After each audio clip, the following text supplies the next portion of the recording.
there. Welcome to video number 15. Oh, I hope you guys are excited about this as I am, man. I am just absolutely thrilled. Oh, man, if I was like 70, I wouldn't need Viagra. Just do this. All right. This one's going to be an interesting one. The most powerful tool in all of law is called a conditional acceptance. It is an affidavit that states you will accept the terms presented under certain conditions. Then you make the conditions nearly impossible to handle because you list the laws and request proof of various things. Now again, earlier we went over the definition of bill, true bill, a statement, because the statement is just an allegation. Now.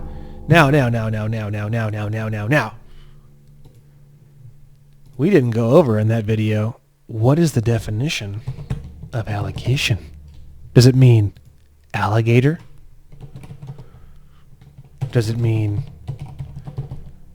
does it mean Australia? Alligator? No.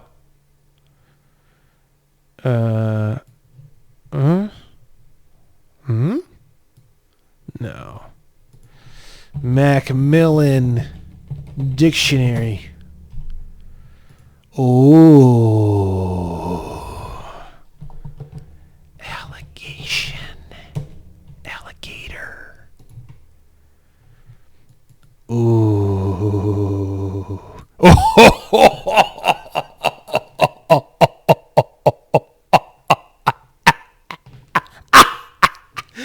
Oh, you seeing this, boy? I didn't even realize this shit. I mean, I kind of did. Look at this. Look at this definition. Oh, my God. Oh, my God. Hold on a second. Bro, this is more exciting than, like, the Super Bowl. I'm sorry. I'm not a big sports fan. I play a lot of Dragon Ball. Me and my friend, one of my best friends, we play Dragon Ball Z Fighter Z, which is this video game. It's like a super fast-paced fighting game, and we're both like top 4% on the planet. And it's like, dude, the only thing that gets me as fucking excited as that game, honestly, is this shit. And women. Allegation. Don't you want to have an allegation? Allegation. Don't you want to have an allegation? Allegation. Don't you want to have a pet alligator? Alligator. Don't you want to have an allegation? Allegation. Is it even in here? Ooh. Allie? Allie? Where are you? Oh. Allegation. The assertion, declaration, or statement of a party to an action made in a pleading, setting out what he expects to prove. Whoa! Oh! Bro, are you seeing this? The assertion, declaration, or statement of a party to an action made in a pleading, setting out what he expects to prove. What the fuck, bro? That's like, yo, you're a little bitch, and I'm gonna prove it. Watch this. Like saying that he's gonna prove it, right? In ecclesiastical law, the statement of the facts intended to be relied on in support of the contested suit, right? So again, we clear up the word statement. A statement is an allegation. An allegation is a statement that someone has done something wrong or illegal, even though this has not been proved. So a statement is not proof of anything. A statement is the assertion, declaration, or statement of a party to an action. Fuck, Fuck, that is interesting, bro. God damn. God damn. So check it out. I'm actually like totally realizing things, just teaching you guys this. Not just realizing how wonderful my penis is, but really realizing like actual interesting things here. Look at this.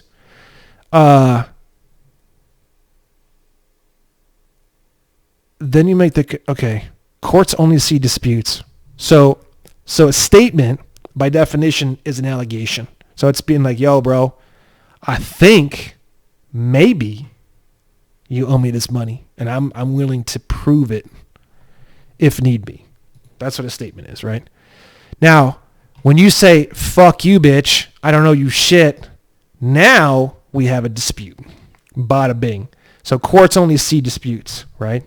And courts only see disputes, and by definition, a conditional acceptance is not a dispute, as courts will not accept it for it to be heard until the conditional acceptance is completed. This is how you say out of court. Now, this area I did a training video on. I'll probably put the training video in the free course. I'll probably leave it on the website, and I'll put it in the free course. That way we don't have to go over an entire conditional acceptance. I'm a little bit scared to go into it right now. I think I want to go through all of this and set you up to understand what a conditional acceptance is. And then in the next video, I'll put, this is before I started shooting the free course. I made this video on the conditional acceptance. So I'll put that one in there. And then I'm actually in the process of completing a much larger, more advanced conditional acceptance. I may put that video in the course too. So I'll probably put the one conditional acceptance, the first one I ever did, which I successfully got $13,000 written off. And then if I succeed in this second one, which I'm working on, they have like another 10 days or something to respond. If I get that one nailed down too, then I'll do a second one and I'll put it in the course. Okay. So a conditional acceptance is like this.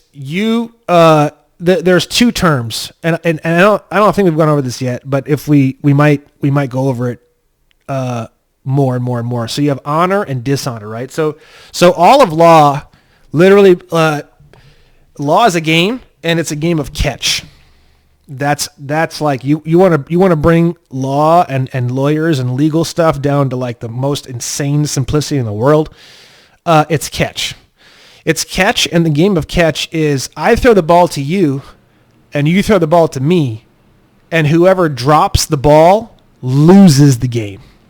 That's like so fucking simple. It's unbelievable, bro. And you send me a statement, and you say, yo, you send me an allegation, and you're like, yo, I believe you owe me this, or hey, I believe whatever, this, right? A conditional acceptance is, hey, you know what? I accept your presentment. I accept your allegation under the following conditions. Like, for example, let's say you get pulled over and you get a ticket. You know what? I accept your ticket.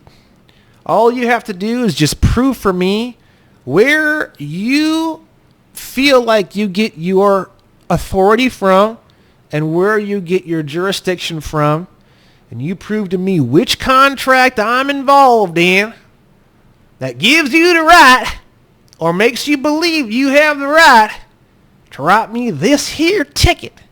And if you show me that evidence and that proof, I'd be more than happy to pay for the ticket. Be more than happy to finger your asshole there, officer. Now, if you do that, you're taking that ball and you're passing it on back. You throw it on back to the officer. All right, officer, you threw the ball at me. I'm going to throw the ball right back at you. Not like I'm going to throw the ball back at you, but it's like hey, we're playing a game of catch over here. Throw that ball back, and that cop catches that ball, and he goes, what? He goes, what is, how do you, what? Jurisdiction? How do you, what? How? Evidence of a contract? What do you, you're on the road. You're on the road. He might say something that, because he has no clue. He might say something really dumb like, oh, well, you're on the road.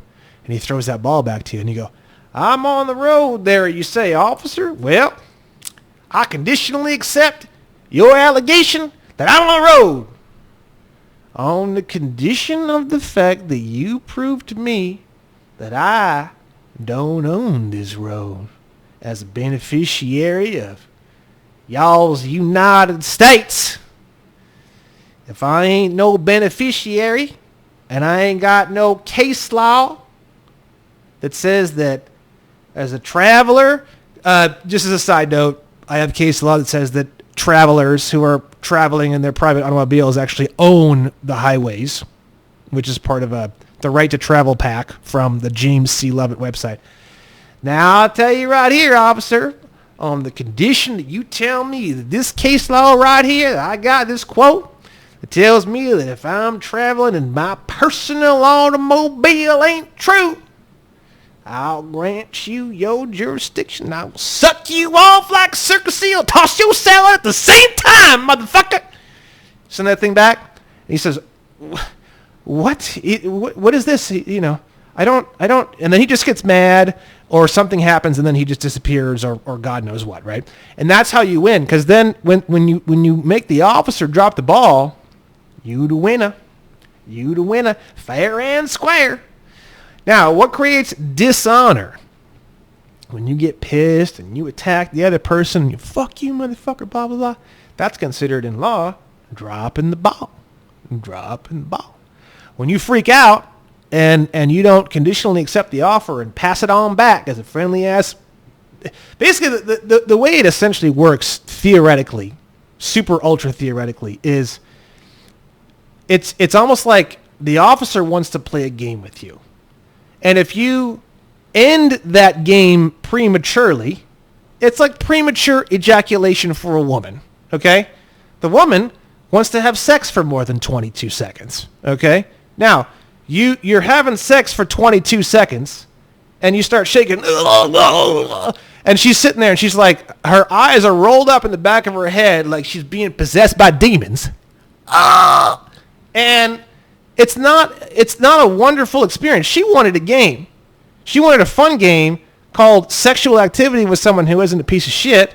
And what she got instead was not even a minute man, a 22-second man, which is really sad. And so the police officer's kind of in the same position. The police officer wanted to play a game. And you decided you wanted to come in 22 seconds. So that's sort of what dishonor is, essentially, in the most horrifically symbolized manner. So the way to stay in honor, dun, dun, dun, dun, like you think of yourself like a fucking knight, man, like a knight in shining armor with like a fucking dope ass like Knights Templar, long red ass fucking cape with like cool ass designs around the outside and then like a big ass cross in the middle. It's like polished to fucking perfection, and you've got the fucking helmet. And you got the shield with the coat of arms, man. And you're like, got the sword, and it's like made by the best swordsmith in town. Just the best. You know what I mean? To stay in honor, you play the game. You play the game. It's like you're walking along one day and someone says, hey, I want to play a game of chess with you. And you go, God damn it, you hot dog, I'm in. And then you sit down and you play chess with that guy, and you play chess, and it's sort of a game where whoever is the one, it's like hot potato. What would be another example? It's like that one game, maybe it is hot potato, where you throw the thing around. It's like musical chairs. That's another one. So there's music, and then when it turns off, it's whoever is caught standing up loses the game, and whoever's sitting down, wins the game or whatever. And then you take the chairs out and this and that. It's the same thing. Law is literally the exact same thing. So when the music stops, whoever's caught with it in their hands and they don't know how to throw it back, or they can't throw it back, whoever's caught holding the balls in their hand, the sweaty balls, loses the game. So I'm trying to explain this in a way that's very simple and interesting. That's honor versus dishonor. Okay, so you get a bill in the mail. It's not a fucking bill. It's a fucking statement. It's an allegation. You receive an allegation in the mail, right? And whoa, it's like now when I get allegations, I just fucking laugh my ass off, bro. Oh my God. I'm like, damn, I'm going to use this thing next time I take a shit. So you get an allegation in the mail and you say, this is an interesting allegation. Thank you so much for sending this. Well, you know what? I accept your glorious allegation with the meatiest, girthiest cock you've ever seen in your entire life. And I am just stiff beyond belief as regards to your allegation. Now, I'm willing to accept your allegation under the following conditions. I need you to prove this to me because I'm just plain stupid. I just don't, I need you to do this. I need you to do that. I need you to do this. And then you send it back and you give them a certain time limiter. So they don't have forever to do it. They might have 15 days or 30 days or whatever. Now, if you send them a conditional acceptance and they don't handle the things of which you're conditionally requesting to accept, they have officially dropped the ball. Now, when they drop the ball, their allegation evaporates into thin air. They lost the game. They wanted to play a game. They started the game. You played the game. They lost the game. The game's over. And that's how it works. Now, they might send you more shit because they're trying to start up the game again. I mean, actually, technically, the way that works is they're starting up a new game. Like, hey, you never paid this. We're going to come after you if you. It's like, bro, we played that game. You lost that game. It's over. Like, goodbye. Like, you have to. You can shut down all of the sequential games they try to create based off the first game. But my point is that first game is really pretty important. I mean, you can engage in any game you want. If they re-engage a second time after the first game is completed and you decide you wanted to play again, you can do that. And that's kind of how law works in a technical sense, right? So, but courts only see disputes by definition. Are we on me? Are we on the? Okay. So courts only see disputes by definition, and a conditional acceptance is not a dispute. So while we're playing our little game and we're throwing the ball back and forth and we're having a good time and having a good laugh, having some drinks, it's not in the jurisdiction or interest of a court until someone drops the ball and it becomes upsetting, right? Now, when you go into dishonor and you freak out, it becomes a dispute. So as soon as you freak out and stop playing the game and get angry or freak out or get mad, boom, now there's grounds to push your ass straight into a courtroom. So again, be chill, be relaxed, play games. It's all a game. Conditionally accept things. Learn how to conditionally accept things. Now, I'll tell you right now, conditional acceptance, this is not simple. This is not easy. I'll break it down. I'll break down a couple other videos as I do more and more of these things. This is not simple at all, right? But this is the big boy shit that when you learn this, you become pretty much invincible. Really, honestly. You can play any game. You're ready to go. Any presentment, any allegation, boom, you just jump right in. I'm ready to go. I got my fucking 80s sweatband on, bro, with the fucking Nike symbol. Like, I'm ready, dog. So it's worth the effort, but you have to realize up front it's going to be a lot of effort to learn these. So just to be totally honest with you, okay, this is not simple. This is not like the Form 56 like I had written before. It's not like you just have a form letter or a template. It's like they're pretty much custom made every single time for each individual situation. So you can use conditional acceptance for literally fucking everything. You can use it for traffic violations, tax problems, child protection services issues.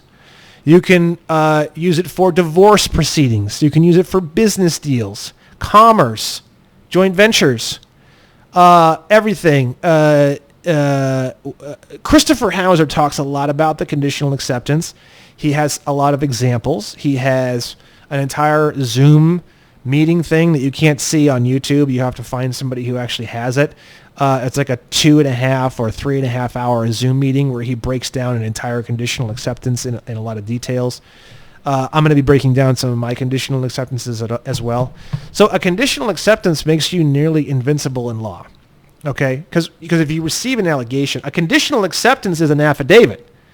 So when you send in the affidavit, now it follows all of those same 10 rules of commercial law.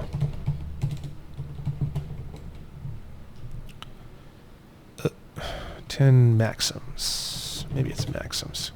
Yeah. So when you send back a conditional acceptance, it's in the form of an affidavit. It says right here, an unrebutted affidavit stands as truth in commerce. So if you send that conditional acceptance back and they don't respond, you win. Truth is expressed by means of an affidavit.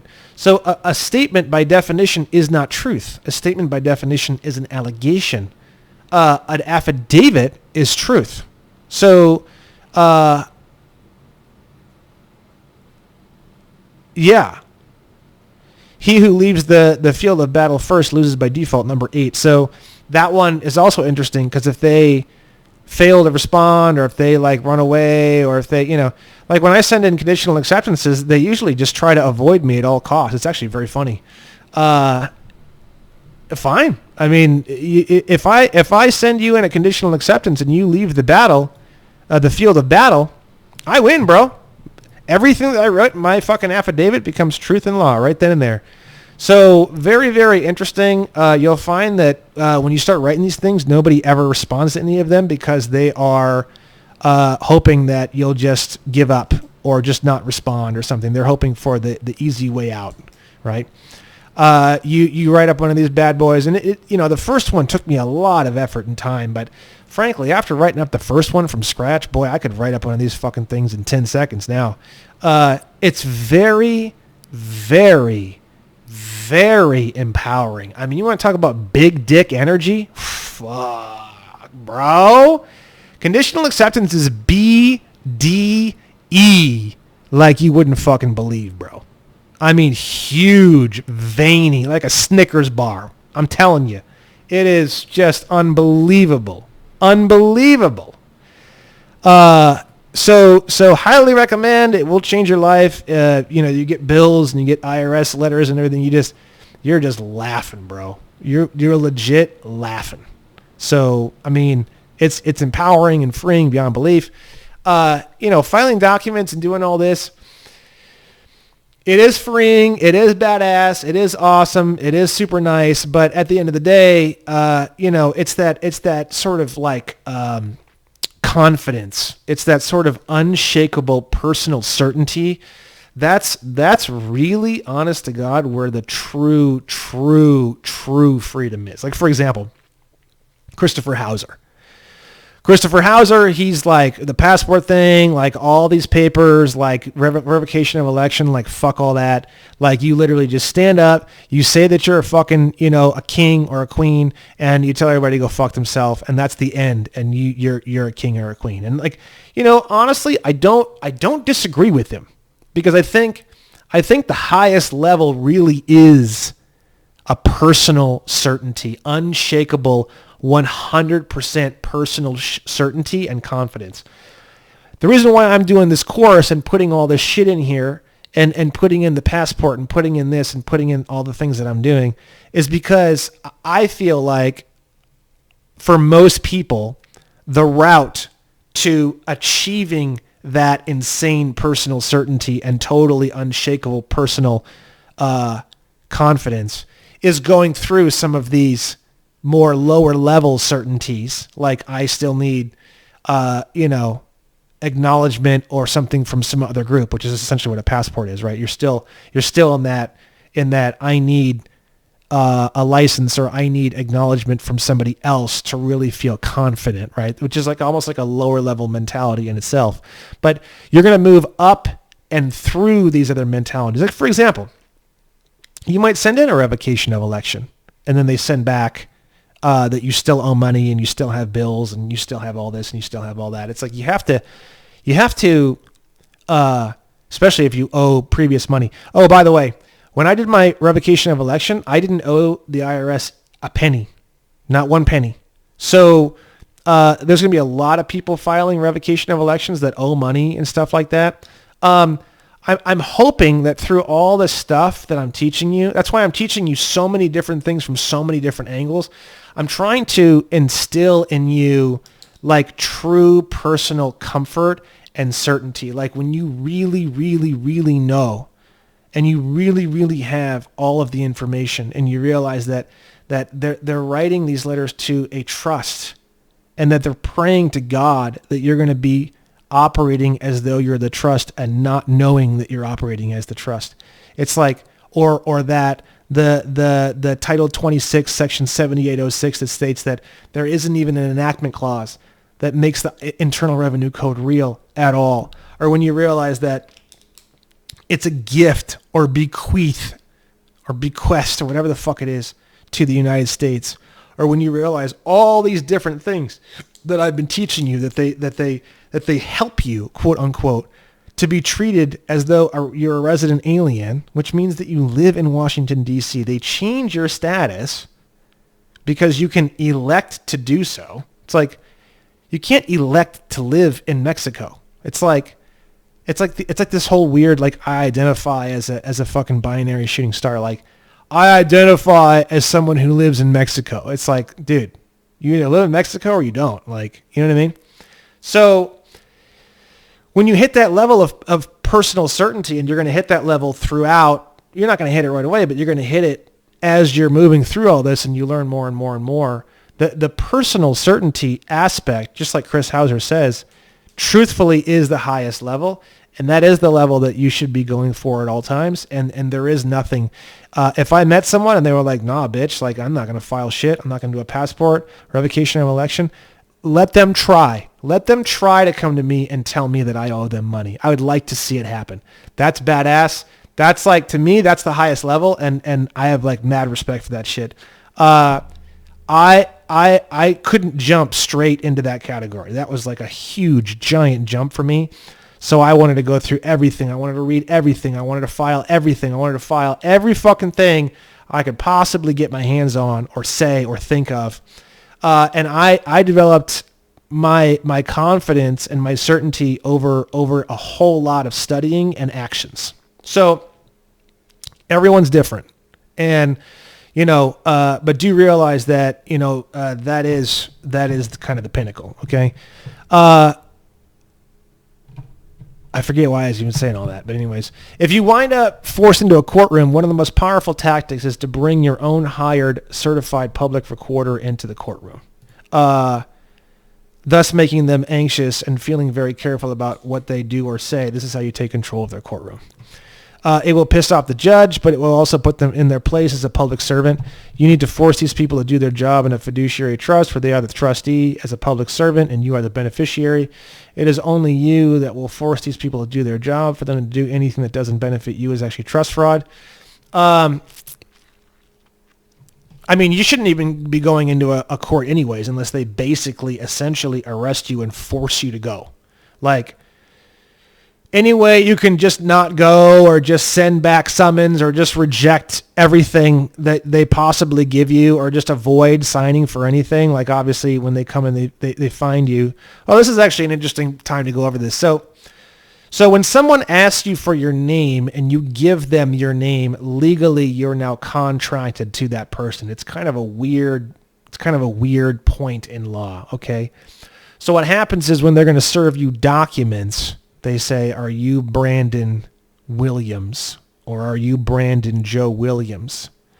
Once you say yes, or you present yourself after they say your name, then you're now contracted and then they serve you the documents. Or if you're going to get served documents through the mail, they send you a certified mail, return receipt requested, and they require for you to sign it to accept it.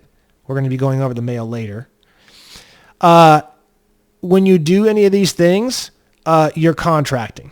And then basically they can say like, oh, well, we know for a fact that he got the papers because he was served, right? Now, there's a few ways you can get around all that. First and foremost, you don't have to. Okay, like you hear about people getting arrested, right? And then they get read their Miranda rights. So the Miranda rights are anything you say can and will be used against you in a court of law, right?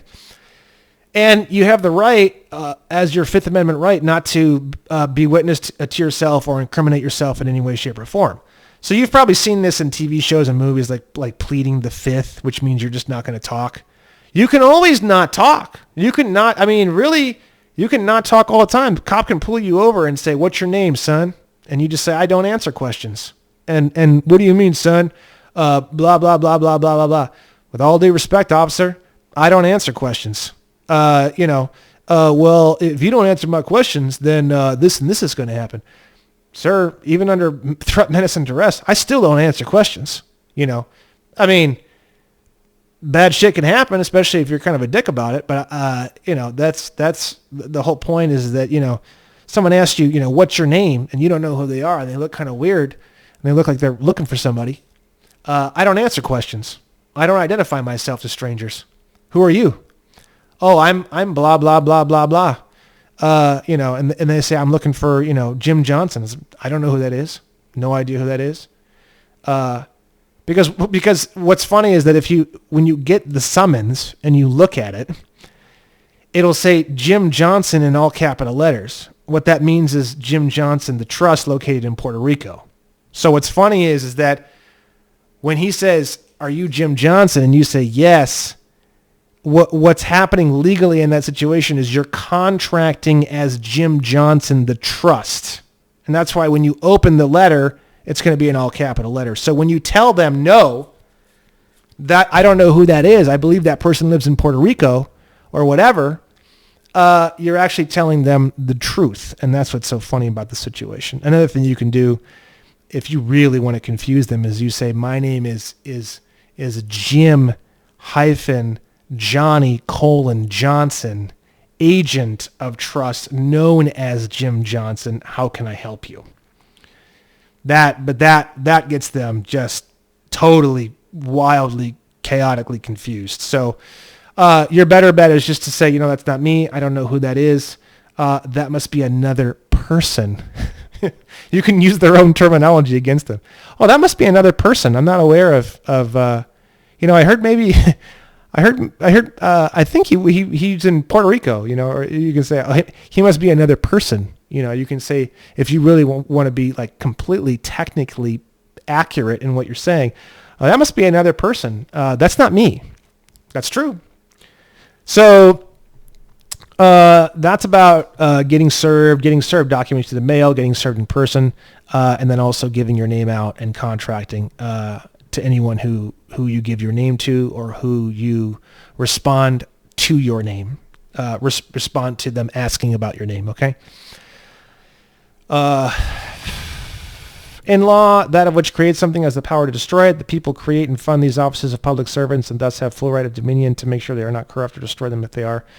This one, I've thought about this one a lot. I'm not sure. I might delete this one or change it at some point. Because if you think about it, if they're a private for-profit corporation, then we don't really fund it.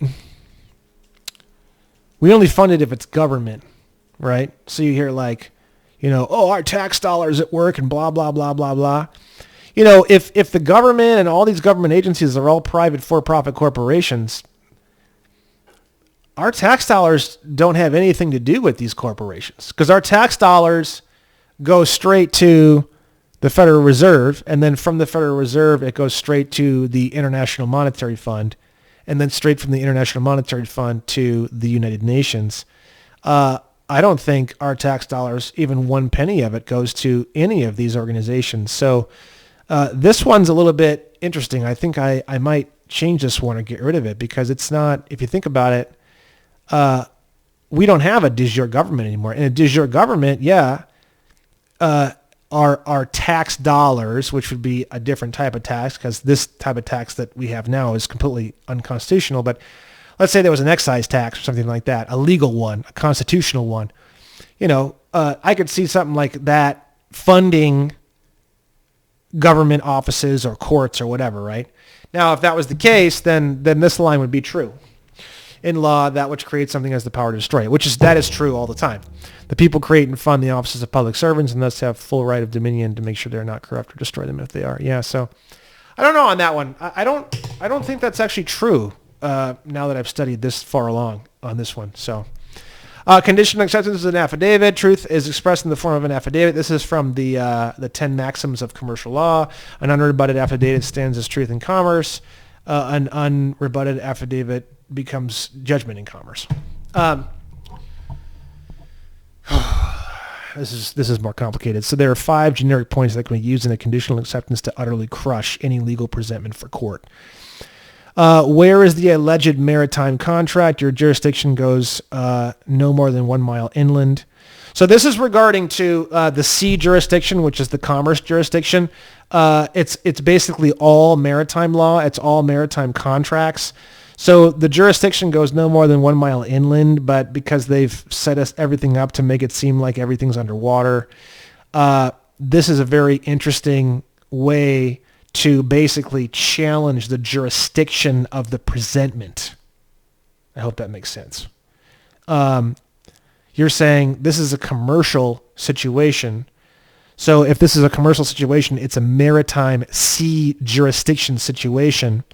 Where is this alleged sea jurisdiction contract that you say that I have? Because I'll tell you what, all maritime jurisdiction contracts don't go inland for more than 1 mile. So how is this supposed to affect me or be as regards to me? So that's what that is, right? The second thing is who or what is being addressed as the defendant in all capital letters. Is the trust the defendant? I am not a trustee of that trust and I'm only the beneficiary, right? So that's a very interesting point. It's like if they put your name on all capital letters, obviously, they're talking about a trust. And it's like, bro, if you want to go after a trust, why are you talking to me? Why are you talking to me, dude? Don't talk to me. Like, this is stupid. Is this court a constitutional entity? If so, is it an Article 3 or an Article 5 court? I get a little confused with the articles because David Straight says different ones. This is from Anna von Reitz, Article 3 or Article 5. David Straight says something different, like Article 2 and Article 5 or something like that. I forget. But anyways, there's a couple of different types of constitutional court entities. And that's what this is regarding to. Is this a constitutional entity court? If so, which article court is it, right? And then the next one is, where is the injured party named as plaintiff? If it is not a living man or woman, please explain who owns it, what is it, who is responsible for it. So you have the all capital name as the plaintiff, and it's like, okay, why is the trust suing me? Who is the agent of the trust? Who's the trustees of the trust? Plus you also got to think too is that a trust can't sue a human being directly. So it's also like, well, wait a second, I'm a human being and this is a trust. The trust can't sue me directly, thus there is no jurisdiction, thus there is no communication, especially, if it's like an incorporation. An incorporation cannot sue a human being. A corporation can only sue another corporation. So this is a good point. I don't know if I really went over this earlier. So a corporation is like compared to a human being. Like one of the reasons why I'm so fucking confident about all this shit and everything that I'm doing and writing up all this shit and beating around all these agencies and stuff like that is because an incorporated government, quote unquote, has the same powers as a Taco Bell or a McDonald's. You wouldn't let a Taco Bell employee pull you over on the side of the road with fucking flashing lights and give you a ticket of 4 cheeseburgers because you were going 55 and a 35. Legally, it's the exact same idea. So again, I have gone over this before. When a de jure government or real government behaves as though and becomes a corporation, it loses all of its abilities as a government and it becomes the same level as a corporation. So legally and truthfully, in the real world of law, human beings have like 9 billion times more power than a corporation. Like to the point where you can literally, like, one person can crush the entire IRS with like 2 fingers. That's seriously how much power we're talking about in relation to a corporation. So it's a bit of a joke. These massive government agencies, they try so hard to give you the illusion that they're the big bad wolf. And the reason why is because they know deep down, it's just like in the movies and video games, you know what I mean? Like they try so hard to, the bad guy tries so hard to be the big bad this and the big bad this. And it's like people behave that way because they know it's not true. And they're trying like hell to create the illusion to make sure that you think that it's true. That way they don't find out that it's not true, because they think that once you find out that it's not true, then you're going to kill them or beat the hell out of them or disregard them. They're going to lose their power, which is true. But just realize everything's incorporated, everything. So once you step out of it and become a full human, you're literally like a god walking the earth.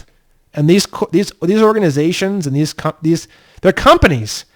These companies, including the courtrooms, are like 9,000 levels below you. So they're going to give you a summons? You aren't going to summon shit. I'll summon you to my fucking apartment, bro. Like, that ain't happening. You know what I mean? So once you fully realize, now, does that stop the police from beating you over the head with a club and handcuffing you and dragging you into a courtroom? No, that's a whole different situation. But as long as that's not happening to you, you're the one in control. Once that happens, you really do need to have like a lot of the advanced court-related activities, court-related things nailed down to some degree if you want to try to win in that situation, challenging jurisdiction, etc. But right up to that point where you're bludgeoned and handcuffed and taken into a courtroom, you should be pretty solid. So yeah. And people are like, oh, well, this shit's going to get you in trouble and this shit's going to get you arrested. Bro, you could get arrested for some dumb shit tomorrow. You can get arrested because someone thinks that you're the guy who robbed the 7-Eleven down the street. Like, you don't know. Life is fickle, bro. Enjoy it while you can. All right. Number 5. What jurisdiction or this one's the hot one. This one's the one that gets my dick hard. What jurisdiction or authority does this court or its officers have to address fraudulent claims to my attention? So, this is like a really interesting way of saying like, these documents that I was given through the mail was mail fraud. And if they were hand delivered, that was trespassing. So like what these people basically like fraudulently gave me these documents or whatever. So like, how can this court, like what power does this court have to help me handle these issues of the way in which I was dragged into this courtroom illegally, right? And it's an interesting way of just kind of saying in general as well, like what authority or what jurisdictional right do you have to do anything? You know what I mean? Like, I mean, they might tell you, one of the things that they often say that gives them jurisdiction over you is the parents patrae, which parents patrae. The parents patrae doctrine, I believe it's called. The government or any other authority regarded as the legal protector of citizens unable to protect themselves. Parents patrae jurisdiction. Okay, what this means is that it's kind of like when you take on a lawyer, right? You're saying I'm a child, I'm a retard, I'm insane. So that would fall under the parents patrae, right? And one of the things that David Straight talks about that I think is really interesting is he says, you ask the judge straight up, like, do you state or claim that your jurisdictional right of authority over me comes from parents patrae? And it's like, if they say yes, You say like, yo, I'm here sui juris. Like, I'm here in propria persona. I'm here presenting myself. Like, I'm not taking on a lawyer. I'm not a fucking retard. I'm not insane. So that means that you don't have parents patre with me, bro. So that means you don't have any jurisdiction over me. That means this whole thing that you're doing right now, bye-bye. And then you can say, like, do you feel that your authority or jurisdictional ability comes from statute, which we've been talking about a lot in this course? And it's like, well, yeah. They could say yeah to that. And that's like, well, what statute? The United States Code or this or that. Or if you're in tax court, they would say the Internal Revenue Code. And then you just say, oh, so you're telling me that your authority over me and your jurisdiction over me comes from the Internal Revenue Code? Well, yeah, of course. Oh, bro. And then you just tell them all the shit you've been learning in this course. Oh, my Lord. They lose jurisdiction. Once they lose jurisdiction, they lose everything, the whole court case. This is fucked up. I'm going to say it. If you murdered a bunch of people, and I'm not kidding, and you found a way to break their jurisdiction, the entire court case would fall apart completely, even with mountains of evidence. So I know that's a fucked up example. That's probably never going to happen because they would probably literally just put him in jail anyways, just to satisfy the media and stuff like that, or God knows, I'm just giving a really extreme example just to show you and just to illustrate the fact that jurisdiction is everything, dude. Everything is jurisdiction. Like, I don't know if we've ever looked up the word here in Black's Law. Jurisdiction is what I need. Oh, jurisdiction is what I dream of. Oh, jurisdiction, can you give me some jurisdiction? Can I have some from you? I just want the jurisdiction of your love. I just want the jurisdiction of your bra on my face. I just want the jurisdiction of some cash in my wallet. Oh, don't you want to give me jurisdiction? Oh, jurisdiction. I just want some jurisdiction. Don't you want to give me jurisdiction? I just want some jurisdiction. All right, here it is.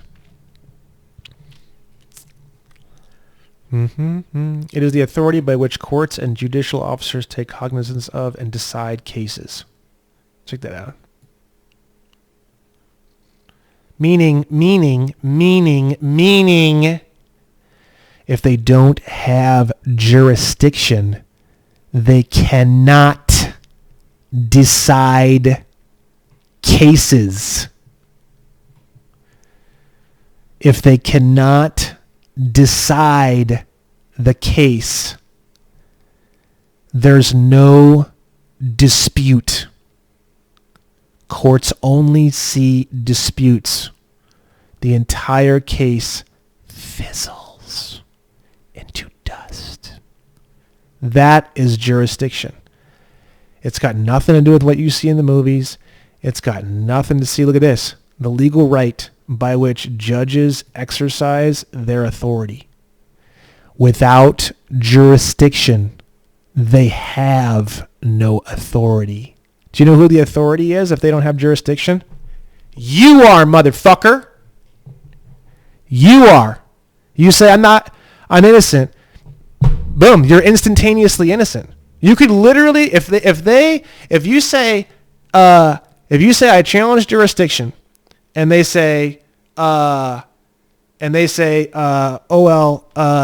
it's through parents patre and through statute, and you say, no, I'm here on my own. I'm doing this. I'm doing that. I'm here sui juris. I'm here in propria persona. I'm here presenting myself. I don't have a lawyer. You don't have parents patre doctrine. And for statute, no. I've already done my revocation of election. I've already done this. I've already done that. I've already done my passport. I've already done all these different things, and I'm not in any of those statutes. So you don't have the legal right to exercise your authority in this courtroom. So I'm going to stand here and say that I'm innocent of this court case, court adjourned, and you just walk out. Because the thing is that if they don't have the authority, who does have the authority? You do. So that is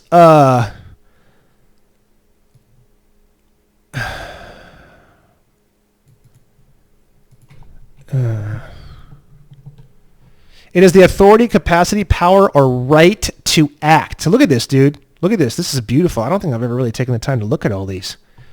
It is the authority, capacity, power, or right to act. They literally can't do anything without jurisdiction. Cops can't do anything. Lawyers can't do anything. Dude, nobody can do anything. That's why I'm telling you, when you handle jurisdiction and you handle your status and you handle your shit and you have your passport and you know all the terminology and you do all these different things, what happens is you're taking away all of their jurisdiction over you. You don't have jurisdiction anymore. You don't have jurisdiction anymore. You don't have jurisdiction anymore. You don't have jurisdiction anymore. And that's why it's called a sovereign, because you stand alone, and the only person with any authority or capacity or power to right or act or right to act is you. You are the only one who has the power to decide. You are the only one who has the ability to say what the truth is. You're the one who decides who's guilty or innocent or any of these things. You become the judge, the jury, the executioner, the president, everybody. And jurisdiction is the crux of it all. It's not as high on the scale technically as trust law, obviously, and like I said, contract law is really high up there too, because you can contract into anything with power of choice, right?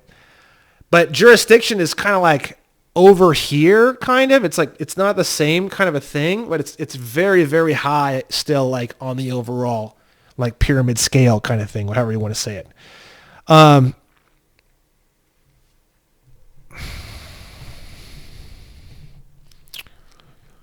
Anything else good here we should look at?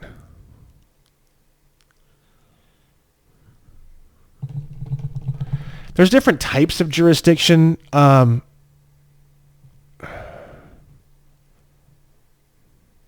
There's person jurisdiction. There's subject matter jurisdiction.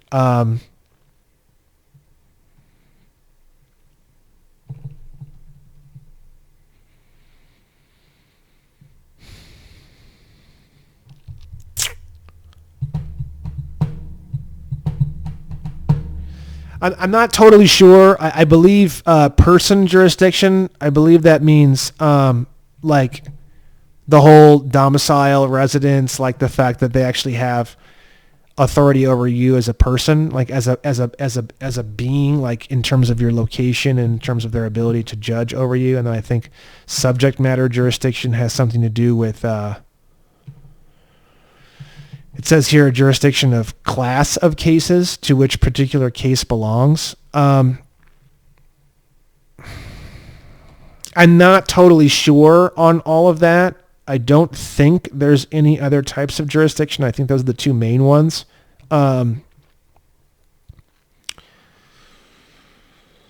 Anyways, I don't want to get too much into all this. Again, this is all stuff that if you really want to go down this rabbit hole, you can. You can study the different types of jurisdiction, and you can study case law and how people have challenged jurisdiction and figured out jurisdiction, and you can go into all sorts of cool stuff with that if you really want to go down that road, right? This course is more like a generalized study of like most people who aren't going to wind up in a fucking courtroom or whatever, right? So you won't learn how to do a conditional acceptance overnight, but the long road it takes to learning them will give you peace of mind for yourself and your friends and family in life. A conditional acceptance is basically like how to handle your entire life and all allegations and all presentments and all difficulties all the way up to and honestly kind of including to some degree being in a courtroom. So if you're really scared about being in court and you're really scared about when people send you bills and when the IRS sends you bills and stuff like that, by learning how to do a conditional acceptance, all that fear and terror is going to be completely annihilated because most of the time, most organizations, companies, even people you do business with, they don't want to wind up in a courtroom. It's not litigation and getting involved in court cases. It's not really a big thing. Plus, when you're a state national and you get your passport and everything, they can't really sue you for shit. It's like basically almost impossible to sue you at that point. Like me, it's like literally basically impossible to sue me because they actually literally don't have person jurisdiction at all, and they know it. And also because I have to be tried if it were to go to trial, like for example in the Constitution, anything over $25 grand jury.